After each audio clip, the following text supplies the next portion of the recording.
اللہ رحم کر دیں. نمازیں پڑھو، اللہ کو راضی کرو. خاص وظیفہ ہے تو خاص وظیفہ یہی ہے. نماز سے بڑھ کر خاص وظیفہ ہو سکتا ہے؟ نماز خدا سے ملاتی ہے. نماز انسان میں اللہ کی اتنی محبت پیدا کر دیتی ہے، اللہ اس کی زبان ناک اللہ کی قدرت کام کرتی ہے. اس سے بڑا وظیفہ ہے؟ حدیث شریف میں آقا جی نے کیا کہا؟ اللہ تعالیٰ فرماتے ہیں میں بندہ میرے قریب نہیں ہو سکتا مگر وہ چیز سب سے زیادہ قریب ہوتی جو میں نے اس کو حکمن کہا ہے، فرض یعنی یہ نماز. نمازوں کو آگے پیچھے کرنا، جماعت سے نہ پڑھنا، قضا کرنا، سارا دن تسبیح پڑھ رہا. مسئلہ کھٹائی میں ہے، ایسے نہیں کرنا. تو نماز سے بڑا وظیفہ ہو سکتا ہے. آقا جی اتنے نفل پڑھتے تھے آپ کے پیر سوج جاتے تھے.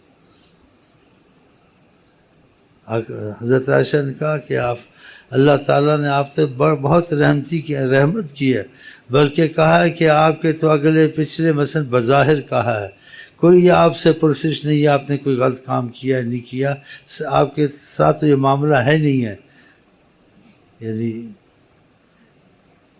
سوال جواب کا. آپ تو رحمت العالمین ہیں، پاک ہیں گناہوں سے. کا شکر کے واسطے اللہ تعالیٰ کی بات شکر گزار بندہ بنو. ایک صحابی نے کہا میں چاہتا ہوں آپ کے ساتھ میرا محبت کا معاملہ مضبوط ہو جائے، تعلق آپ سے پیدا ہو جائے، میں آپ کے ساتھ رہوں. کہا اعنی علی کثرت السجود، اللہ کو بہت سجدے کر، یہ نماز اس کو خدا مجھ سے ملا دے گی. اس کا معنی تو وظیفے ڈھونڈتے پھرتے ہیں. یہ ایک نماز کو نہ چھوڑیں، درود کثرت سے پڑھیں. سارے مسئلے حل کے علاوہ ان کو خود ایک ایسی طاقت اندر داخل ہو جائے گی، سب چیزیں جو ایسے ان کی پریشانیاں سوچیں ختم ہو جائیں گی. یہ سوچوں سے تو خود مریض ہوتے ہیں، اور ڈاکٹر بھی کہتے ہیں اس کو ڈرپشن ہو گیا، کرپشن ہو گیا، فلانا ہو گیا. تو یہ چیز کا طریقہ ہے کہ آپ ایک چیز کا توجہ کرتے ہیں ہاں جی، اور نیت کرتے ہیں تو پھر آپ سمجھ جاتے ہیں. آپ نے نماز میں نیت کی نا تو آپ نے کنٹرول کیا اپنے پر، حرکت میں، دیکھنے میں، ادھر ادھر، یہ ظاہری اور اندری کنٹرول. نماز میں آقا تعبد اللہ کأنک ترا، تو اللہ کی عبادت ایسے کر جیسے تو دیکھ رہا تیرے سامنے خدا ہے. فَإِن لَمْ تَكُنْ تَرَاهُ فَإِنَّهُ يَرَاكَ، اگر تجھے ایسا تصور نہیں قائم ہوتا تمہارے اندر کا تو تصور قائم کر، وہ تجھے دیکھ رہا ہے. یہ ظاہر تو کنٹرول کیا، بس کنٹرول کیا اور نہ اندر سے دل کا مسئلہ دوسرا ہونا چاہیے. کیونکہ آقا جی کہ جب انسان نماز کی نیت کرتا ہے اللہ اکبر کہتا ہے نصب وجہہ الیہ، خدا اپنا رخ اس کی طرف کر دیتا ہے. جب خدا رخ کر دیتا ہے تو پھر یہ تصور کرے گا اپنی نماز میں ایک لذت، سکون، چین پائے گا، سوز و گداز پائے گا. اس کا نماز سے نکلنے کو دل نہیں کرے گا سلام جلدی پھیرو. تو یہ چیز جب حاصل ہوگی تو ظاہر بھی کنٹرول کرنا پڑے گا، اندر سے بھی دل کا معاملہ خدا کی طرف کرنا پڑے گا، سوچ سمجھ سے کہ خدا دیکھ رہا ہے، خدا نے تو رخ کیا ہوا ہے. یہ آقا جی نے کہا جن باتوں پر یقین ایمان ہونا چاہیے. تو پھر اس کو نماز کھڑا تھا، ڈھانچہ کھڑا تھا، اس کے اندر فیض آنا شروع ہو جائے گا. اس کا نماز سے دل نکلنے کو نہیں کرے گا، اور اس کو نبی کریم کی وہ بات کا پتہ چلے گا کہ نبی کریم نے کیوں کہا جعلت قرۃ عینی فی الصلاۃ، میری آنکھ کی ٹھنڈک نماز میں ہے. تو وہ ٹھنڈک اس کو بھی شروع ہو جائے گی جو آقا جی نے کہا جعلت قرۃ عینی، میری آنکھوں کی ٹھنڈک نماز میں ہے. جب ایسا کنٹرول، ایسا تصور نماز میں کرے گا تو وہ پھر قرۃ عینی، جعلت قرۃ عینی، پھر وہ ٹھنڈک نماز میں جو اللہ کی محبت کی اور قرب کی اور سوز و گداز اس کے دل میں آہستہ آہستہ شروع ہو جائے گا. اس کی چیخ نکلے گی، اس کو رونا آئے گا، اس کو دل میں ایسے کہ نماز سے نہ ہی نکلوں. جب آقا جی اذان کا وقت آتا تھا کیا کہتے تھے؟ ہم اس نماز تک پہنچے نہیں نا، ہماری نماز تو ظاہری نماز ایک ہے، حیات اور ایک جیسے نہ ڈھانچہ ہے، لیکن اندر ابھی کچھ اترا نہیں ہے. اندر کچھ ہو تو اترے تو انسان کی حالت بدل جائے. ہاں جی، اسی آقا جی کہتے تھے ارحنا یا بلال، اے بلال مجھ کو راحت دے. کیوں راحت دے کہ اذان دے میں نماز پڑھوں. دیکھا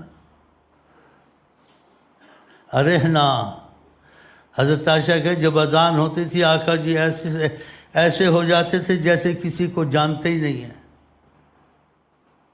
اور ہم کو آپ کو کیا کہا ہے اللہ تعالیٰ نے کہ تم کو خدا کو پانا تو نبی کی تابع داری کرو، نبی سے سیکھو، نبی جیسے کہیں ویسے کرو.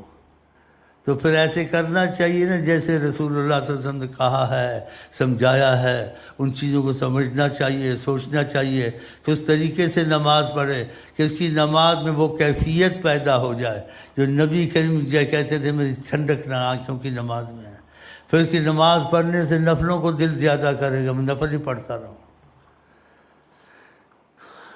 تو اس کو ایسی کیفیت ایسی چیز ملے تو زیادہ چلے نا. جب اس کو یہ چیز کیفیت نہیں ہے، یہ چیز نہیں ہے، تو پھر وہ جیسے کہتے کھانہ پوری کرتا نماز پڑھ لی ہے، محسوس کو کچھ نہیں ہوا. جن کو محسوس ہوتا تھا ان کی حالت ہی اور ہوتی تھی. حضرت علی کو تیر لگا نکلتا نہیں تھا، اتنا مضبوط جسم تھا، مضبوط فولاد اللہ کی جہاد میں، اتنا مضبوط جسم تھا. تیر لگا وہ نکالتے تھے، نکلتا نہیں تھا. کہا جب نماز پڑھوں گا نکال لینا.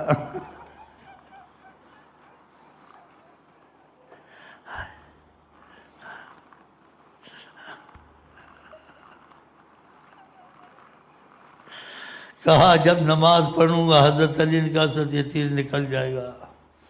کوشش کرتے تھے، پھنسا ہوا تھا، مضبوط جسم تھا، فولاد خدا کی، لیکن اللہ کے سامنے پگھل جاتے تھے.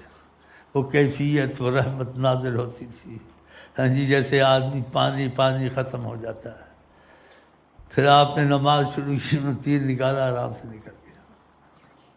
ہم لوگ ایسے ہیں، صورت تو نماز کی قائم ہے، سب ہے، اندر سے ہم لوگ ویسے ہی بھوکھلے ہیں. لیکن پھر کچھ محنت کرنی چاہیے، ظاہر اپنا قائم کرنا چاہیے کہ تم کسی کے سامنے ہو، تمہارے کنٹرول ظاہر جسم پہ ایسا کرنا، ایسا نہیں ہونا چاہیے. کہ نیت کر لی نماز کی، اور اندر دلی تصور اس طرف کہ خدا تم کو دیکھ رہا ہے، خدا نے رخ تم کو دے دیا ہے. اب خدا تم کو رخ دے، تم ادھر ادھر تو سوچو تو پھر کیسے نماز میں آئے گا. نصب وجہہ الیہ، بہت ایسے جملہ ہے، انسان سوچتا ہے تو جیسے انسان دہل جاتا ہے کہ خدا رخ دیتا ہے. اس لیے کا نماز میں ادھر ادھر نہ دیکھے، آسمان کی طرف نہ دیکھے، جیسے گھڑی آسمان کو نہ دیکھے. ہو سکتا ہے اس کی آنکھیں خدا لے لے، واپس ہی نہ آئے. بعض لوگ اس وجہ سے بھی اندھے ہو جاتے ہیں کہ اوپر دیکھتے ہیں. ایسے بھی حدیث میں آئے، ہو سکتا ہے خدا اس کی آنکھیں لے لیں، اس کی واپس خدا آنکھیں نہ کرے. تو ان چیزوں کو تصور میں رکھیں. نیا بھائی کو تو کچھ نہیں ہوتا، برا منائیں گے، لیکن یہ پرانا اس کا یہ حال ہے، نئے کو میں کیا کروں.